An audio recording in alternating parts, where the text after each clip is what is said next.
Ave Maria, this is Friar Roderick here for AirMaria.com, and we're in Griswold, Connecticut. We have here Elizabeth Lee from Massachusetts, who came here. She's a consecrated virgin. How you doing, Elizabeth? Hi, how are you? Good, good. So tell me a little about the consecrated virgins. I'm sorry.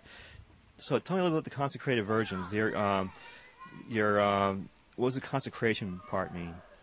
The consecration virgin lived in the world is one who is consecrated by the bishop of her diocese, and she's given her life to Christ as a virgin. She must be a physical virgin, and she's given her life to Christ in whatever gifts he called her to. She must support herself, but during her work, she lives the life of bringing Christ to the world and bringing the broken world to Christ.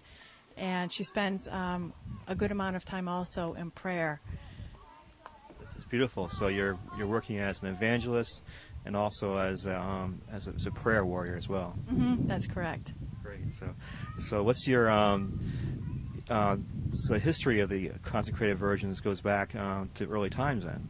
Yes, it goes back to apostolic times. St. Matthew the Apostle actually wrote part of the consecration rite, and many women during those early years consecrated their lives to Christ to help their communities grow and to help spread the word of Jesus through the gospel.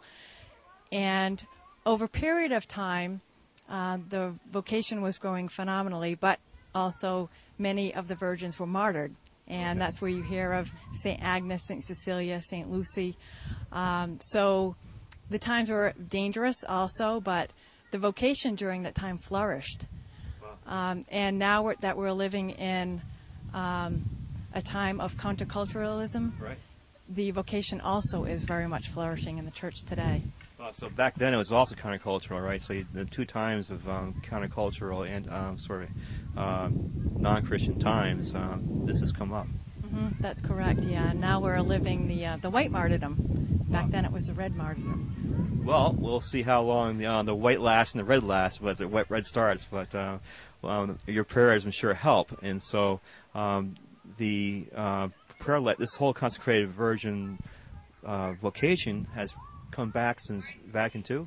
Yes, in May 31st of 1970, the rite was restored, and the vocation then became anew, and it's been growing ever since then.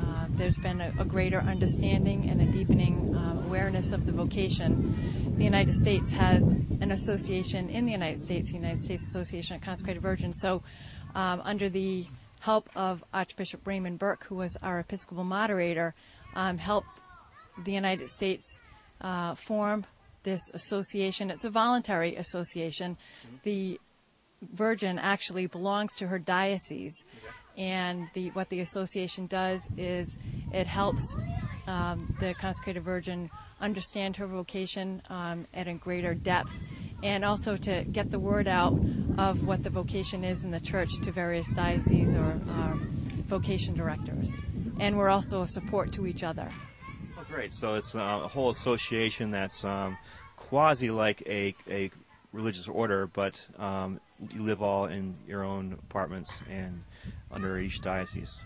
Yeah, we're not really quasi-religious, though. There are 5 branches of the consecrated life in the church. The Apostolic religious, the cloistered nun, the consecrated virgin, the consecrated hermit, and the secular institute. So we are consecrated in ourselves. We're not considered lay people. But it's a vocation that is becoming more known as the church grows and understands the vocation in itself. Wow. So is this also a vows involved as far as obedience? So virginity and obedience? We have a propositum, which is actually called in the Latin, where we've given our virginity to Christ.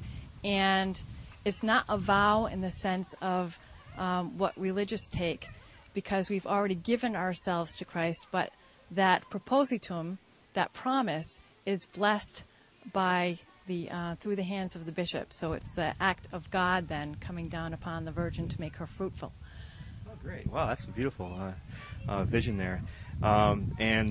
but as far as poverty is concerned, you would not be taking that vow because you need your own house, your own car, and your own means of life, right? Right. We live the spirit of the vows in the sense of we provide for ourselves, but we live in a simple way to show that we're following Christ, our spouse, who is poor and virginal. It's beautiful. And so you are not just a consecrated virgin, you're also involved in the whole association. What's your involvement with that? I've been on the board for 4 years as secretary for the United States Association. I also do consultation work with them whenever they have the need. And I've done various talks at universities to help with vocation, getting the proper understanding, and to get the word out that the vocation does exist. Wow, I'm sure that's. I saw some headlines where people were actually shocked that there's consecrated virgins today. Of course, in our modern world, it's harder to understand this with all the materialism and hedonism. So it's. I'm sure you're just the actual fact that you exist and that the whole movement exists. That's really quite a witness. Yes, and it's a real joy because people are looking for challenges nowadays, and I think that those who know that the vocation exists and that there are women willing to give up their lives for Christ, they're really joyful about that. And it's something that we see the fruits of, and helping people to come back to the church. And it's such a joy to be able to witness to that.